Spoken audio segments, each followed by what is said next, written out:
يلا بينا نشوف الطريقه هنعملها ازاي. جبت طاسه على النار ونزلت بحته صغيره من الليه اهو بالشكل ده كده، وهبدا اشوح فيها كده لغايه ما تسيح معايا شويه، وبعد كده هنزل عليها بحبه من الزيت. الليه ديت بتفرق جدا في الطعم. لو ما عندكيش ليه عادي جدا انزلي بالزيت بتاعك على طول، وبعد كده ننزل بالقوانص حبه من الزيت زي ما انتم شايفين كده اهو.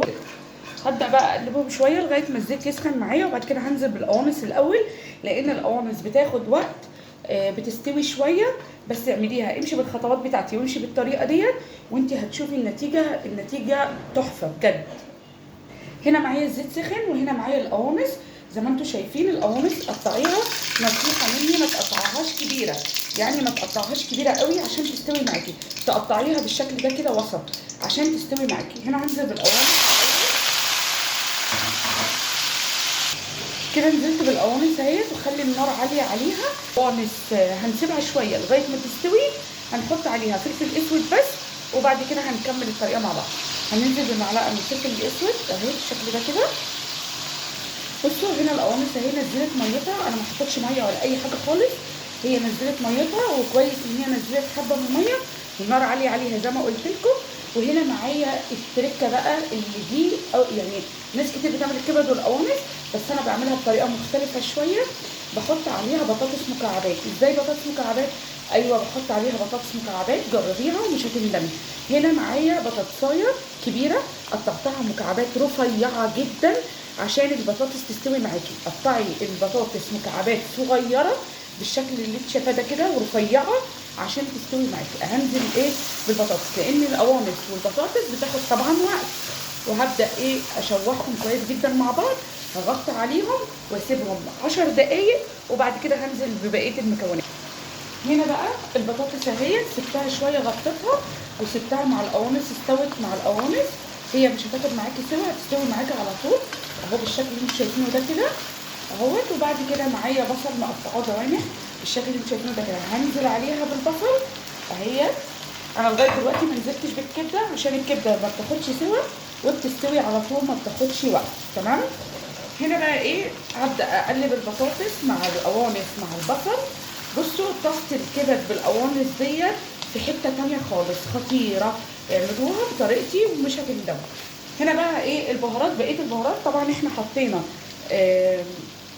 فلفل اسود. هنزل بقى بالملح، الملح بقى زي ما تحبي، ظبطي الملح بتاعك. وبعد كده هنزل بمعلقه من الكمون ومعلقه من الكزبره. لو ما عندكيش كزبره عادي، انا دلوقتي ما عنديش كزبره مش مشكله. لو عندك كزبره عندك معلقه من البابريكا اهي، وابدا اشوحهم كده كويس مع بعض حبه كده. وبعد كده هنزل بالفلفل الاخضر مع فلفل رومي وفلفل حار، بس هديهم تشويحه الاول كده مع بعض لغايه ما احس ان البصل داب معايا، وبعد كده هنزل بالفلفل اهو. هنا الفلفل اهوت فلفل رومي اهو، فلفل رومي وفلفل حار هنزل بيهم كده برضو، وهبدا اقلبهم كده مع بعض. بصوا الالوان بقى اندمجت كده والالوان جميله اهو. هسيبهم بقى 10 دقايق وبعد كده نرجع نشوف الكبده هننزل بيها في الطاسه. هنا بقى ركنت الخضار بتاعي على جنب، وبعد كده هنزل بالكبده اهي، وابدا بقى اقلب الكبده كده اهي.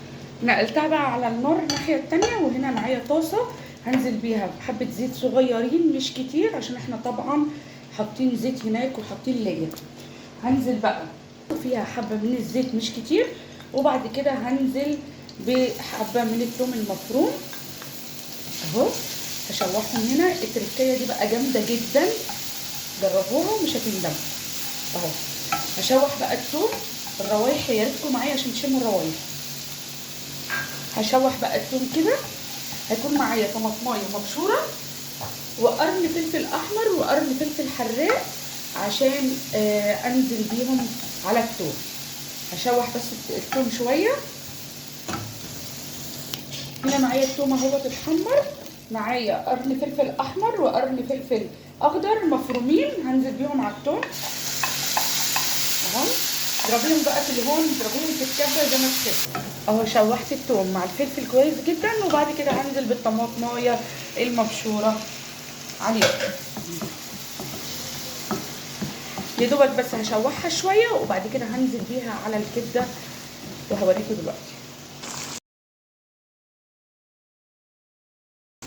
بصوا بقى، بصوا الجمال، مش قادره اوصف لكم الريحه. انت بقى اعملي الكميه اللي انت عايزاها. انا